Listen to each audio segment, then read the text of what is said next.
ಕುರ್ನಾಡು ಗ್ರಾಮದ ಕಿನ್ಯಾಚೆಯಿಂದ ಕುರ್ನಾಡು ಬೆಟ್ಟವನ್ನು ಸಂಪರ್ಕಿಸುವ ಸಾರ್ವಜನಿಕ ರಸ್ತೆಯ ಮೇಲೆ ಅತಿಕ್ರಮಣ ನಡೆಯುತ್ತಿದ್ದು, ಇದರಿಂದ ಸುಮಾರು 12 ಕುಟುಂಬಗಳ ದೈನಂದಿನ ಸಂಚಾರಕ್ಕೆ ತೀವ್ರ ಅಡಚಣೆ ಉಂಟಾಗಿದೆ.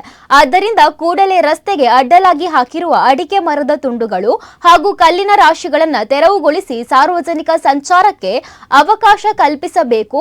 ಇಲ್ಲದಿದ್ದರೆ ರಸ್ತೆ ವಂಚಿತರು ಹಾಗೂ ಊರಿನ ಪ್ರಮುಖರು ಸಂಘಟನೆಯ ಮುಂದಾಳತ್ವದಲ್ಲಿ ಫೆಬ್ರವರಿ 9ರ ಸೋಮವಾರದಂದು ಪ್ರತಿಭಟನೆ ನಡೆಸುವುದಾಗಿ ಎಂದು ದಕ್ಷಿಣ ಕನ್ನಡ ಜಿಲ್ಲಾ ದಲಿತ್ ಸೇವಾ ಸಮಿತಿ ಸ್ಥಾಪಕಾಧ್ಯಕ್ಷ ಬಿಕೆ ಸೇಸಪ್ಪ ಬೆದ್ರಕಾಡು ಎಚ್ಚರಿಕೆಯನ್ನು ನೀಡಿದ್ದಾರೆ. ತೊಕ್ಕೊಟುವಿನಲ್ಲಿ ನಡೆದ ಸುದ್ದಿಗೋಷ್ಠಿಯಲ್ಲಿ ಮಾತನಾಡಿ, ಈ ರಸ್ತೆಯನ್ನ ಶಾಲಾ ಮಕ್ಕಳು, ವೃದ್ಧರು, ಮಹಿಳೆಯರು ಹಾಗೂ ಅನಾರೋಗ್ಯ ಪೀಡಿತರು ಪ್ರತಿದಿನ ಬಳಸುತ್ತಿದ್ದು, ರಸ್ತೆ ಇಕ್ಕೆಲಗಳಲ್ಲಿ ಸಂತೋಷ್ ಡಿಸೋಜ ಎಂಬವರು ಅಡಿಕೆ ಮರದ ತುಂಡುಗಳನ್ನು ಹಾಗೂ ಕಲ್ಲುಗಳನ್ನು ರಾಶಿ ಹಾಕಿರುವುದರಿಂದ ವಾಹನ ಹಾಗೂ ಕಾಲ್ನಡಿಗೆ ಸಂಚಾರಕ್ಕೆ ತೀವ್ರ ಅಡ್ಡಿಯಾಗುತ್ತದೆ ಎಂದು ಆರೋಪಿಸಿದ್ದಾರೆ. ಈ ರಸ್ತೆಯನ್ನ ಬಳಸುತ್ತಿರುವ 12 ಕುಟುಂಬಗಳಲ್ಲಿ 4 ಕುಟುಂಬಗಳು ದಲಿತ ಸಮುದಾಯಕ್ಕೆ ಸೇರಿದ್ದು, ಇತರ ವರ್ಗದ ಜನರು ಸಹ ಈ ರಸ್ತೆಯನ್ನ ಅವಲಂಬಿಸಿದ್ದಾರೆ.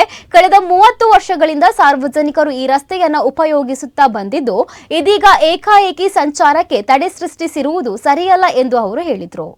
ವಿಚಾರ ಏನಂತ ಹೇಳಿದ್ರೆ, ಕುರ್ನಾಡು ಗ್ರಾಮದ ಕಿನ್ಯಾಜೆಯಿಂದ ಕುರ್ನಾಡು ಬೆಟ್ಟು ಸಂಪರ್ಕಿಸುವ ರಸ್ತೆ ಇದ್ದು, ರಸ್ತೆಯಲ್ಲಿ ಆ ರಸ್ತೆಯನ್ನು 12 ಕುಟುಂಬಗಳು ಉಪಯೋಗಿಸುತ್ತಿದ್ದು, ಅದರಲ್ಲಿ 4 ಕುಟುಂಬಗಳು ಪರಿಶಿಷ್ಟ ಜಾತಿ ಪಂಗಡದ ಪರಿಶಿಷ್ಟ ಜಾತಿ ಕುಟುಂಬಗಳಾಗಿವೆ ಮತ್ತು ಹೆಚ್ಚಿನವರು ಬೇರೆ ಬೇರೆ ವರ್ಗದ ಜನರು ಆ ರಸ್ತೆಯನ್ನು ಉಪಯೋಗ ಮಾಡ್ತಾ ಇದ್ದಾರೆ.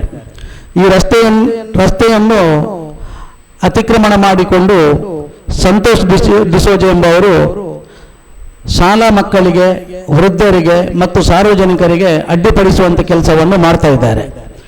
ಈ ಬಗ್ಗೆ ನಾವು ಸಂಬಂಧಪಟ್ಟ ಇಲಾಖೆ, ಮಾನ್ಯ ಸಹಾಯಕ ಆಯುಕ್ತರು ಉಪವಿಭಾಗ ಮಂಗಳೂರು ಮತ್ತು ಮಾನ್ಯ ತಹಸೀಲ್ದಾರರು ಉಳ್ಳಾಲ ತಾಲೂಕು ಮತ್ತು ಗ್ರಾಮ ಪಂಚಾಯತಿಗೆ ನಾವು ಹಲವಾರು ಸಮಯಗಳಿಂದ ಸಂಘಟನೆ ಮೂಲಕ ಮತ್ತು ಅಲ್ಲಿನ ಊರಿನ ಪ್ರಮುಖರು ಕೂಡ ನೊಂದವರು ಮನವಿಯನ್ನು ಸಲ್ಲಿಸಿ ಇವತ್ತಿನ ತನಕ ನ್ಯಾಯ ಒದಗಿಸಿಲ್ಲ.